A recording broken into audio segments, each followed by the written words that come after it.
Armadores de cerco piden o reparto individual de todas as especies para cuidar o seu futuro e manter a actividade do sector. O desenvolvemento da campaña da sardiña que se iniciou a mediados do mes de marzo e da costeira da anchoa no Cantábrico Noroeste non está a ser o agardado.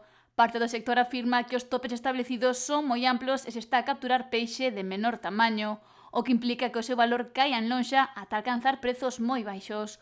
Por iso, a armadores do cerco piden o reparto individual das cotas. Hai que repartir os peixes. As sardiñas, poñerlle cada unha as súas, e as anchoas a cada unha as súas. Non temos as rinchas cada unha as súas, non temos o xurel cada un o seu. Pois isto mismo.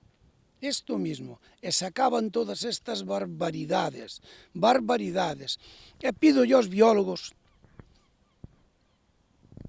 non sei se teño que dicir que teñen que aprender máis. Nas escolas aprenderon a abondo. Porque se saliron biólogos é que os libros leronos ben. Pero sinala que deberían de ter máis práctica no mar, xa que das súas estimacións depende un dos sectores referentes en Galicia. E non quedarse cos barcos dormindo en terra. O peixe traballa. Traballar é cando o peixe levanta dos fondos, levanta as mañáns, apajas un pouco as noites, pero volve a levantar toda a noite, hai peixe por toda a noite, máis grande, máis pequena, pódeno mirar, que ese é o que tiñan que facer. Aquí, é máis na costera da Anchoa. Vamos subir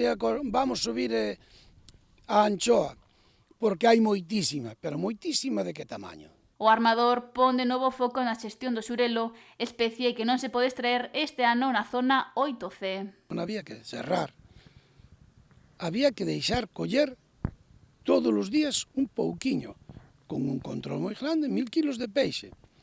1000 kilos de peixe, colles 1000 kilos de xurelos, colles 1000 kilos de sardiñas, ora estás collendo unhas poucas anchoas, pois estás collendo a rincha, e despois ves para aquí, para a zona novena, e colles o xurelo tamén, colles outras especies que che poden vir mezcladas, algunhas o porcentaje que che dan en cada pesquería, non danche un porcentaje de outras especies, aínda que estea a cuota pechada desa especie, podes ter un 10%, pero non facer isto, non cerrar ningún caladero.